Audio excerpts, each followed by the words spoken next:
मेरा नाम ऋषि है। मेरी माँ का नाम रागिनी था। मेरी माँ अपने ज़माने में बहुत खूबसूरत थी और पढ़ी लिखी थी। उस ज़माने में उन्होंने 10वीं पास किया हुआ था। यह बात कोई कम नहीं थी। मेरी मम्मी बहुत ज़्यादा गुस्से वाली थी।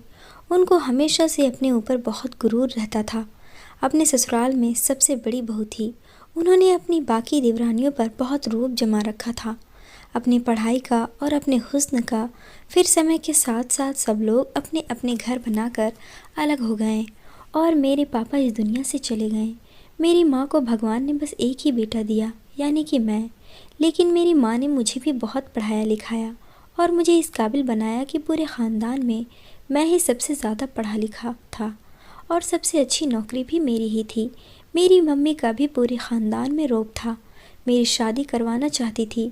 उन्होंने मेरे लिए लड़की भी ऐसा पसंद की जो बहुत खूबसूरत हो। लेकिन मम्मी ने एक बड़ी सी अजीब बात कही कि पढ़ी लिखी लड़की नहीं होनी चाहिए। मैं इस बात पर हैरान हुआ, जो औरत खुद पढ़ी लिखी है वो पढ़ाई के ख़िलाफ़ क्यों है। मम्मी ने कहा कि पढ़ी लिखी लड़कियां समझदार होती हैं और समझदार लड़कियों को काबू करना मुश्किल होता है। मैंने मम्मी को कहा, मम्मी काबू क्या करना, हम लोग घर में 3 ही लोग हैं। अगर वे काम करेगी तो उसके लिए काम ही कितने होंगे। फिर मेरी पत्नी को तो मैं संभाल लूँगा। मम्मी ने कहा कि तुम्हें अपनी चलाने की ज़रूरत नहीं है, तुम्हें पत्नी लेकर दे रही हूँ, बस इस बात पर ही खुश रहो, चुप करके बैठ जाओ। मैं भी चुप हो गया। लेकिन मेरी पत्नी बहुत खूबसूरत थी। बस मुझे किसी बात से मतलब नहीं था, मुझे तो खूबसूरत पत्नी चाहिए थी। मैं अपनी माँ की किसी भी बात के आगे अपना सर झुका दिया करता था, क्योंकि मेरे पापा बहुत जल्दी इस दुनिया से चले गए थे। मेरी माँ ने ही मुझे पढ़ाया लिखाया, इस काबिल बनाया था। वह मेरी ज़िंदगी का सबसे मजबूत किरदार थी। उन्होंने पहले ही कह दिया था, तेरी पत्नी इस घर में आएगी, उसका यही मकसद है, वह बच्चे पैदा करके घर के काम करे, तुम्हारी ज़िंदगी में खुशियाँ भरे। उसके अलावा उसे अपने सर पर चढ़ाने की कोई ज़रूरत नहीं है। वह इस घर की मालकिन कभी नहीं होगी। मेरी शादी हो गई। शादी की पहली रात मेरी माँ कमरे में आ गई। मेरी पत्नी से कुछ सवाल पूछ रही थी। उन्होंने मुझे बाहर निकाल दिया। जब उनकी तसल्ली हुई तो वहाँ से चली गई। उन्होंने कहा कि लड़की बुरी नहीं है, लेकिन जो मैंने पहले कहा था वह याद रखना। अभी फ़िलहाल निकली ही थी कि मुझे उनकी चीखने की आवाज़ आई। मैं हैरान रह गया कि न जाने क्या हो गया। घर में कुछ मेहमान भी थे, वे सभी माँ की तरफ भागे। मम्मी सीढ़ियों से नीचे गिर गई थी और उनकी एक टांग टूट गई थी।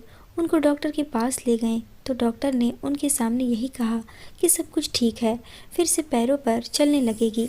लेकिन डॉक्टर ने मुझे अलग से बुलाकर कहा, अब आपकी माँ कभी भी नहीं चल सकती और फ़िलहाल तो वह बिस्तर से उठ भी नहीं सकेगी। उनकी टांग हमेशा के लिए ख़त्म हो गई है। उनकी टांगों की मूवमेंट ख़त्म हो गई है, यानी कि वे अपनी टांग को कभी हिला नहीं पाएगी और कुछ महीने या कुछ साल तो उन्हें बिस्तर पर ही बिताना पड़ेगा। उसके बाद अगर व्हील चेयर पर बैठ जाए तो उनकी अपनी मर्जी है। बैसाखी को पकड़कर भी नहीं चल पाएगी, क्योंकि पूरी टांग बेजान हो गई। इसलिए एक टांग के सहारे वे अपना वज़न नहीं उठा पाएगी। मेरे लिए यह खबर बड़ी ही बुरी थी। मेरी माँ हमेशा के लिए अपाहिज हो गई थी। रिश्तेदार कह रहे थे कि सारी ज़िंदगी लोगों पर रौब जमाती थी, लोगों को बातें सुना दिया करती थी और अपने ऊपर घमंड करती रहती थी। घमंड की सज़ा तो मिलनी ही थी, लेकिन किसी में इतनी हिम्मत भी नहीं थी कि यह बात मेरी माँ के मुंह पर बोल सकता। इसलिए सब मम्मी को तसल्ली दे रहे थे। मेरी पत्नी अभी भी घर में ही थी। इतनी बड़ी दुर्घटना हो गई थी। मेरी मम्मी ने मेरी पत्नी को कहा, उसके पाँव ठीक नहीं हैं, यह कुलक्षणी है। इसके मेरे घर में पाँव पड़ते ही मैं अपाहिज हो गई। लगता है मेरी ज़िंदगी के लिए यह औरत मनहूस है और मेरे घर में इसके पाँव सही साबित नहीं हुए। उसके घर में पाँव रखने के साथ ही मेरे साथ दुर्घटना हो गई है। लेकिन सबको अच्छी तरह पता था कि मम्मी की खुद की गलती की वजह से गिरी थी। उन्होंने बहुत ऊंची हील वाला जूता पहन रखा था। उनको ऐसा लगता था कि जिन लोगों की हाइट लंबी होती है दुनिया उससे डरती है। वैसे ही लंबे कद की औरत थी, लेकिन फिर भी अपने आप को और ज़्यादा लंबा दिखाने के लिए हमेशा ऊंची एड़ी वाला जूता पहनती थी। तो फिर ये सब कुछ तो होना ही था। मैंने अपनी पत्नी को कुछ नहीं कहा। शुरू के दिनों में पत्नी बहुत अच्छी लगती ही है, चाहे जैसी भी हो। और फिर मेरी पत्नी तो बहुत खूबसूरत थी। वह भी बड़ी परेशान हुई। उसने कहा, यह सब कुछ मेरी वजह से ही हुआ है। मैंने कहा, नहीं, तुम्हारी वजह से नहीं हुआ, लेकिन अब मम्मी का ख्याल तुम्हें ही रखना पड़ेगा, क्योंकि और तो कोई है ही नहीं। उसने कहा कि हाँ, ख्याल क्यों नहीं रखूँगी, जब और कोई ख्याल रखने वाला नहीं है तो मैं ही रखूँगी। हो सकता है कि उसके दिल में यह बात आई हो, उसको आते ही एक मरीज को संभालना पड़ रहा हो, लेकिन अब उसके अलावा और कोई ऑप्शन भी तो नहीं था। मम्मी का ख्याल करती थी, लेकिन मम्मी फिर भी उसे उल्टी सीधी बातें सुनाया करती थी। 3-4 महीने इसी तरह बीत गए। मम्मी ने बिस्तर से उठने की बहुत कोशिश की, क्योंकि उनको यही बताया गया था कि वह एक दिन ठीक हो जाएगी, लेकिन उनसे उठा ना जाता था। वह गुस्सा भी मेरी पत्नी पर ही निकालती थी। मेरी पत्नी पहले तो चुप से सब कुछ सह लिया करती थी, लेकिन अब उसके मुंह भी खुलने लगे थे और जुबान चलाने लगी थी। एक दिन मुझे कहने लगी, तुम्हारी माँ के साथ जो हुआ है बिल्कुल ठीक हुआ है। उसे लगता था कि मैं चुप से सुनूंगा, लेकिन यह उसकी पहली गलती थी। अगर मैं उस गलती पर उसे चुप न करवाता तो वह बढ़ती ही चली जाती। मैंने उसके मुंह पर थप्पड़ मारा। मैंने कहा कि तुम्हारी हिम्मत कैसे हुई मेरी माँ के बारे में ऐसी बातें करने की। वह हैरान रह गई। शायद उसे मुझसे इस तरह के व्यवहार की उम्मीद नहीं थी कि मैं इतनी जल्दी गुस्सा कर जाऊंगा। वे सारी रात रोती रह गई थी और मैंने चुप नहीं करवाया। एक पल को मुझे महसूस हुआ कि शायद मुझे उसे चुप करवाना चाहिए, उसे कहना है कि चलो जो हो गया सो हो गया, दोबारा ऐसा नहीं करना। लेकिन फिर मैंने कहा कि ऐसा करूँगा तो यह बिगड़ जाएगी और मेरे सर पर चढ़कर नाचेगी, इसलिए मैं भी चुपचाप हो गया। मेरी मम्मी से मिलने के लिए उनकी एक पुरानी दोस्त आई थी, जिसको मैं बचपन से जानता था। वे हमारे घर पर बहुत आती जाती थी, लेकिन अभी शहर में नहीं रहती थी और जब भी आती हमारे घर के चक्कर लगाती थी। मम्मी ने उसको भी मेरी पत्नी की बहुत सारी बुराइयां सुनाई। उसने मुझे कहा कि तुम्हारी पत्नी तो बड़ी जालिम है, तुम्हारी माँ के साथ अच्छा नहीं हो रहा है। तुम्हारी माँ सारी रात अकेली रहती है, पानी पीने के लिए भी उससे सोचना पड़ता है, कोई उसे पानी पिलाने वाला नहीं होता। तुम एक काम करो, अपनी पत्नी को अपनी माँ के कमरे में सुलाया करो। मैं इस बात पर थोड़ा सोच में पड़ गया, क्योंकि मेरी तो अभी शादी को 1 साल भी नहीं हुआ था।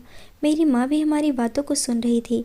वह पीछे से कहने लगी कि ये क्यों अपनी पत्नी को मेरे कमरे में सुलाएगा, इसको तो अपनी ही पड़ी है, अपने बारे में सोचता है सिर्फ। अरे जब तक मैं बीमार हूँ तब तक उसे मेरे कमरे में सुला दे।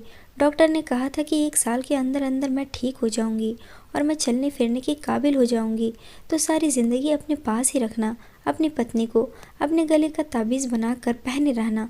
अब मैं मम्मी को कैसे बताता कि मम्मी कभी भी नहीं चल सकती, लेकिन उन्होंने इस बात पर ज़िद करना शुरू कर दिया था कि अपनी पत्नी को रात को मेरे कमरे में सुलाया करो।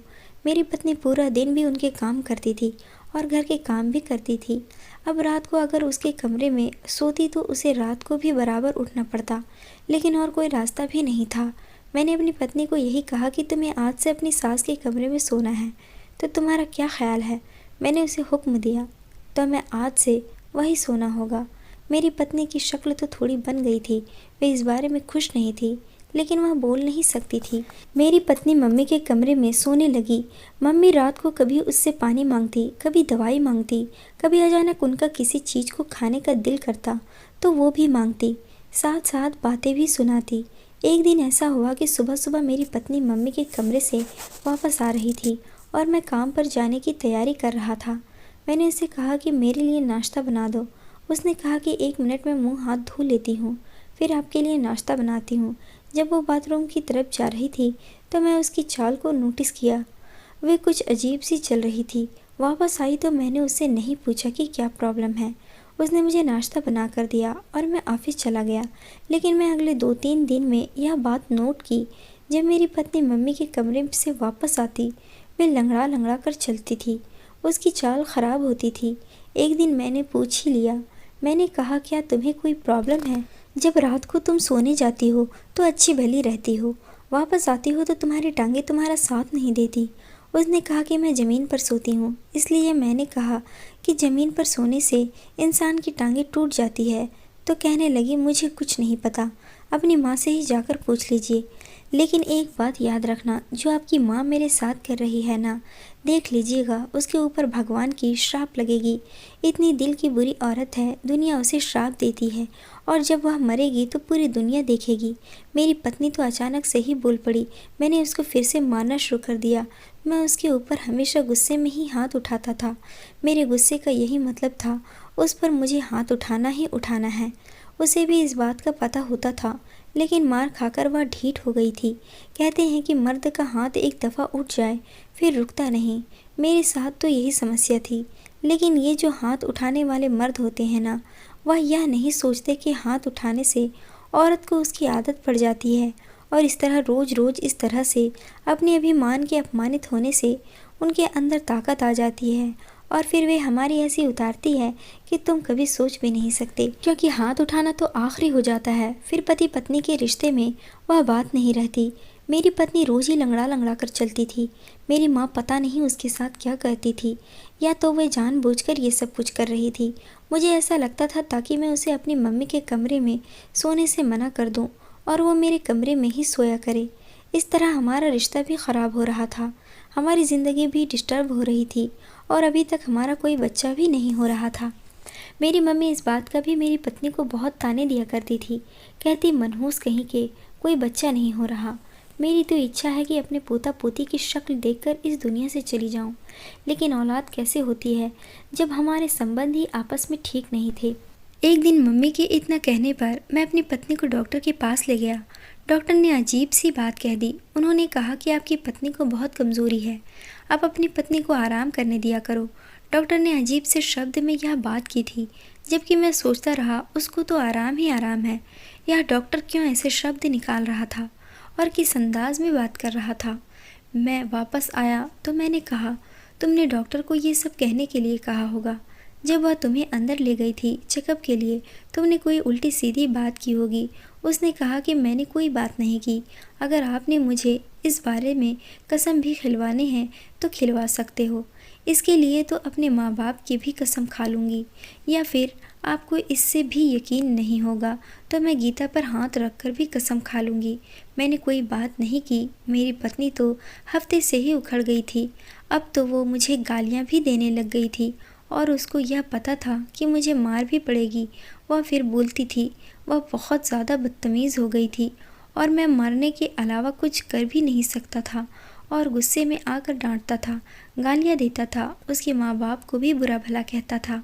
मैंने उसकी ज़िंदगी को इतना तंग कर दिया था। फिर मुझे नहीं पता था कि वह इतना बड़ा कदम उठाएगी। मुझे क्या पता था यह सब कुछ करेगी। एक दिन सुबह हुई तो मेरी माँ मुझे आवाज़ दे रही थी, ऋषि ऋषि मुझे पानी दे। कहाँ चला गया?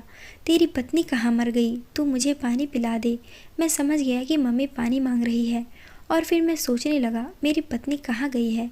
उसने मम्मी को पानी क्यों नहीं पिलाया? वही मज़े से सो रही होगी। मुझे तो इतनी सख्त नींद आ रही थी, मुझसे उठा नहीं जा रहा था।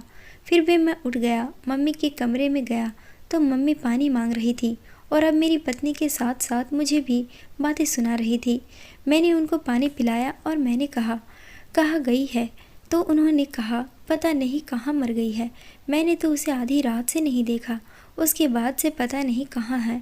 मुझे लगा तेरे कमरे में चली गई होगी, तुमने उसे अपने पास बुला लिया होगा। तेरी भी तो उसके बगैर दिल नहीं लगता। एक तरफ तो पागलों की तरह उसको मारता पीटता है, दूसरी तरफ उसके बगैर नहीं रह सकता। मैंने मम्मी को कहा, मम्मी ऐसी कोई बात नहीं है, मैंने उसे अपने कमरे में नहीं बुलाया, वो तो आपके कमरे में सो रही थी, बाथरूम में गई होगी। मेरी मम्मी ने कहा कि फिर बाथरूम में जाकर मर गई है, जो अभी तक वापस नहीं आ रही है। मैं जाकर बाथरूम में चेक करता हूँ और वह तो वहाँ भी नहीं थी, किचन में भी नहीं थी। मैं हैरान रह गया, मेरी पत्नी कहाँ चली गई? मैंने मम्मी को आकर बताया कि वो तो घर पर ही नहीं है। मम्मी ने कहा, लगता है अपनी माँ के घर चली गई है, क्योंकि मेरी पत्नी का मायका ज़्यादा दूर नहीं था। फिर मैं सोचने लगा कि बगैर बताए बगैर पूछे चली गई है, यानी तो आज उसके खिलाफ लगाऊंगा। जब वहाँ गया तो पता चला कि वो वहाँ भी नहीं है। मुझे लगा कि वे लोग झूठ बोल रहे हैं। उन्होंने कहा कि पूरा घर देख लो, यहाँ नहीं है, और इस सवाल का जवाब तुम दोगे, हमारी बेटी कहाँ है? तुम उसको क्यों ढूंढते फिर रहे हो? क्या कहीं चली गई है? 2-4 घंटे के बाद साबित हो गई कि मेरी पत्नी घर से भाग चुकी है और घर में नहीं थी, अपनी माँ के घर पर भी नहीं थी। उसने घर से ना तो कोई कीमती चीज़ उठाई थी, ना ही पीछे कोई चिट्ठी छोड़ गई थी, लेकिन वे अचानक से कहाँ गायब हो गई थी। मेरी मम्मी मुझसे भी ज़्यादा परेशान थी। वह कहने लगी, मैं तो लुट गई, मैं तो बर्बाद हो गई, वह यहाँ से भाग गई, अब क्या होगा? मेरा तो सब किया धरा बर्बाद हो जाएगा। मैंने मम्मी को कहा कि आप क्यों इतना शोर मचा रही हो? आपकी आवाज़ सुनकर मैं परेशान हो रहा हूँ। कुछ नहीं लेकर गई वो, कोई कीमती चीज़ लेकर नहीं गई है। घर से मम्मी ने कहा कि तुम्हें क्या पता वह क्या लेकर गई है। मैंने कहा क्या मतलब है आपका मम्मी? मम्मी ने कहा कि नहीं समझोगे तो अब तो मुझे मेरी पत्नी पर पहले तो बहुत गुस्सा आ रहा था। मैं उसे बुरा भला कह रहा था, उसे गंदी गंदी गालियाँ दे रहा था। दिल ही दिल में मैं उसको कोस रहा था। लेकिन अब रात हुई तो मैं सोचने लगा, जिस हालात में मैंने उसे रखा हुआ था, भागती ना तो क्या करती। अरे उसे तो बहुत पहले ही भाग जाना चाहिए था। एक तो मेरी मम्मी ऐसी ज़िद्दी और गुस्से वाली औरत थी। अगर वो बीमार ना होती तो उनको बर्दाश्त करना बहुत मुश्किल था, और फिर वह बीमार हो गई तो और भी ज़्यादा ज़िद्दी और चिड़चिड़ी हो गई थी। मेरी पत्नी के साथ तो माँ कभी प्यार से बात करती ही नहीं थी। मेरी पत्नी जैसी भी थी उनकी सेवा करती थी, लेकिन मम्मी ने कभी उसे प्यार से बात नहीं किया, हमेशा उसे बात ही सुनाती थी। उसे तो बहुत पहले ही भाग जाना चाहिए था। मुझे मेरी पत्नी पर गुस्सा आता तो कभी मुझे ऐसा लगता उसने जो किया वो ठीक किया, लेकिन वो अगर किसी के साथ भागी थी ये तो बिल्कुल अच्छा नहीं किया था। और मुझे ऐसा नहीं लगता था वह किसी के साथ भागी थी, शायद ही कहीं चली गई थी। लेकिन ना तो फ़ोन कर रही थी, ना ही किसी तरह का बात कर रही थी। और वो बात भी कैसे करती, उसके पास तो कोई फ़ोन भी नहीं था। मैंने तो उसे फ़ोन भी लेकर नहीं दिया था। मैंने कहा था कि फ़ोन में लगी रहेगी तो घर के काम कैसे करेगी। मुझे अपनी पत्नी की बड़ी याद आ रही थी। 4 दिन बीते, एक और क़यामत टूट पड़ी। जब मैं कमरे में बैठा तो मुझे आज मेरी माँ की आवाज़ सुनाई नहीं दे रही थी। मैं परेशान हो गया। जाकर देखा तो माँ सो रही थी। मैंने सुकून का सांस लिया। 4 दिन अपनी मम्मी की सेवा की। मुझे पता लग गया था कि मेरी पत्नी क्या कुछ बर्दाश्त कर रही थी। मैं अपनी माँ का अपना सगा बेटा होकर भी उससे तंग आ गया था। वो तो गैर थी, कैसे ना तंग आती। एक दिन रात को मेरी मम्मी ने मुझे आवाज़ नहीं दी। मुझे लगा माँ आराम से सो रही होगी तो मैं भी आराम से सो गया, वरना मेरी माँ तो सुबह 6 बजे से ही पानी लाओ, बाथरूम ले जाओ, नाश्ता दो, दवाई दो, मुझे बाहर ले चलो, चलना चाहती हूँ। मैं उसको कैसे समझाता कि माँ कभी नहीं चल सकती, लेकिन आज उनकी आवाज़ नहीं आई तो मेरी आँख खुली। मैं हैरान रह गया। मैं दोपहर के 2 बज चुके थे। मैं तो ऐसे बेखबर सो रहा था कि मुझे पता ही नहीं चला। लेकिन मेरी मम्मी ने अभी तक मुझे आवाज़ क्यों नहीं दी। जब मम्मी के कमरे में गया तो सामने का मंजर देखकर हैरान रह गया। मेरी माँ तो इस दुनिया से जा चुकी थी। मैं फूट फूट कर रोने लगा, उनको जगाने की कोशिश करने लगा, और वे इस दुनिया में नहीं थी। लेकिन उस टाइम जब माँ को पहली बार मुर्दा देखा था तो बिल्कुल ठीक ठाक थी। लेकिन बाद में मैंने अपने रिश्तेदारों को फ़ोन करना शुरू कर दिया। उन्हें ही आना था। उनको पता था कि मैं अकेला हूँ।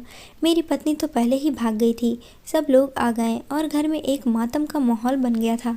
मैं बाहर निकल गया। मेरी माँ की अवधि के लिए भी मुझे इंतज़ाम करना था, और बाकी तो मेरी कज़िन वगैरह संभाल रहे थे। लेकिन मुझे एक अजीब सी बात बताई गई। उन्होंने कहा कि कोई भी औरत आपकी मम्मी को कपड़े वगैरह पहनाने को तैयार नहीं है। जो भी औरत उनको कपड़े पहनाने के लिए आगे बढ़ती तो फूट फूट कर रोना शुरू कर देती है और चीखें मारती हुई वहाँ से भाग आती है। जब मैं अंदर दाखिल हुआ तो मेरी बुआ एक चारपाई पर पड़ी थी। उसकी सांस बंद हो चुकी थी। उसको होश में लाने की कोशिश कर रहा था। मुझे लगा शायद मेरी बुआ को माँ के मरने का सदमा लगा होगा, लेकिन उन्हें मेरी माँ के मरने का अफसोस कैसे हो सकता था। माँ तो मेरी बुआ को कितना बुरा भला कहा करती थी।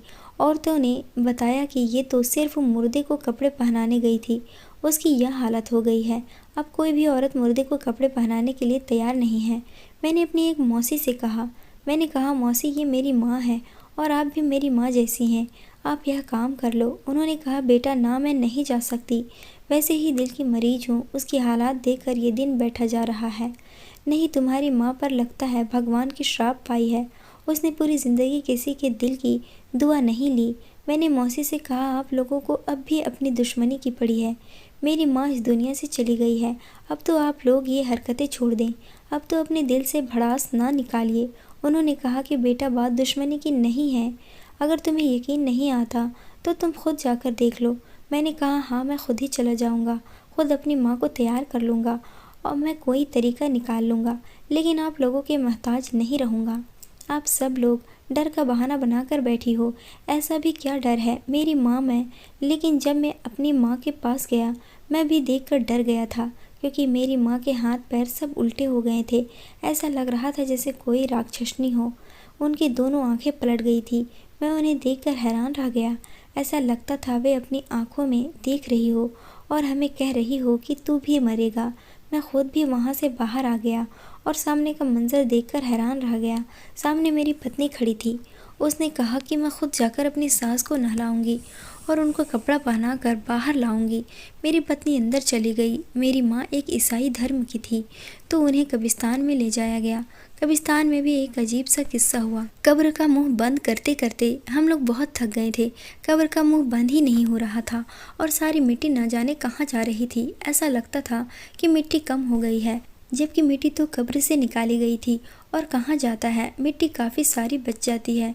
फिर उसी कब्र को काफ़ी ऊंचा बना दिया जाता है और उसे पता चलता है कि यह कब्र ताजी है।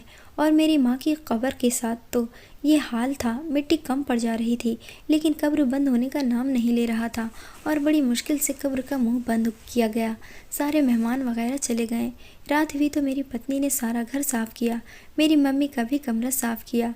अब घर से बदबू नहीं आ रही थी। वे आकर मेरे पास बैठी, मुझे तसल्ली देने लगी। मैंने कहा कि कहाँ चली गई थी, इतना पूछने का हक है मुझे। उसने कहा कि हाँ, पूछने का हक है। गांव चली गई थी, वहाँ मेरे एक चाचा रहते थे और अपने घर वालों को कहा था कि वह आपको ना बताए। मैं उधर ही गई थी। मैं तुम्हारी माँ से तंग आ गई थी, इसलिए भाग गई थी। मैंने कहा कि क्यों तंग आ गई थी, क्या हुआ था? मेरी पत्नी ने मुझे अजीब सी बात बताई थी। उसने कहा कि आपकी माँ की जो दोस्त है ना, उसने आपकी मम्मी को एक ऐसी जादू बताई थी। उसने कहा था किसी जवान औरत को सारी रात एक टांग पर खड़ा करके रखो तो तुम्हारी टांग ठीक हो जाएगी। आपकी मम्मी सारी रात मुझे ये काम करवाती थी और यह कहती थी अगर मैंने यह बात आपको बताई तो आप मुझे डिवोर्स दे देंगे और वे आपको इशारा कर देगी तो आप मुझे खुद ही डिवोर्स दे देंगे। इसलिए मैं डर के मारे ये सब कुछ करती रही, लेकिन मेरे दिल में सिर्फ उनके लिए बद्दुआ ही निकलती थी। सारी रात एक टांग पर खड़ा होना कोई मजाक नहीं था। किसी दिन खड़े होकर देखो तो आपको पता चलेगा। मेरी पत्नी ने रोकर मुझे यह बात बताई। उसने कहा कि इसलिए मैं भाग गई थी। मैंने अपनी पत्नी को कहा मुझे माफ़ कर दो। मुझे नहीं पता था कि मेरी माँ ये सब कुछ करेगी। वह पढ़ी लिखी होकर इतनी जाहिल कैसे हो सकती थी। शायद बीमारी में इंसान ऐसे हो जाता है। मुझे माफ़ कर दो। मैंने अपनी पत्नी से माफ़ी भी मांगी। उसने मुझे माफ़ कर दिया। अब अपनी पत्नी के साथ इसी घर में आराम से रहता हूँ और मेरी पत्नी प्रेग्नेंट है और जल्दी ही हमारे घर में नन्हा मुन्ना मेहमान आने वाला है और मैं जल्दी ही एक बेटी का बाप बनने वाला हूँ। अपनी माँ की कब्र पर रोज़ जाता हूँ, उनके लिए प्रार्थना करता हूँ, उनकी आत्मा की शांति के लिए भगवान से प्रार्थना करता हूँ। उससे ज़्यादा कुछ नहीं कर सकता। आप लोग बताएं कि इस सब में सबसे ज़्यादा गलती किसकी थी, मेरी या मेरी माँ की? मुझे तो लगता है गलती मेरी थी। अब अपनी पत्नी का बहुत ख्याल रखता हूँ, उसे खुश रखने की कोशिश करता हूँ। मैं आप लोगों से पूछता हूँ, आप लोग बताएं कि मुझे और क्या करना चाहिए अपनी पत्नी के लिए। दोस्तों, उम्मीद करती हूँ आपको हमारी कहानी पसंद आई होगी। कहानी पसंद आई है तो वीडियो को लाइक करें। चैनल पर नए हैं तो चैनल को सब्सक्राइब करें।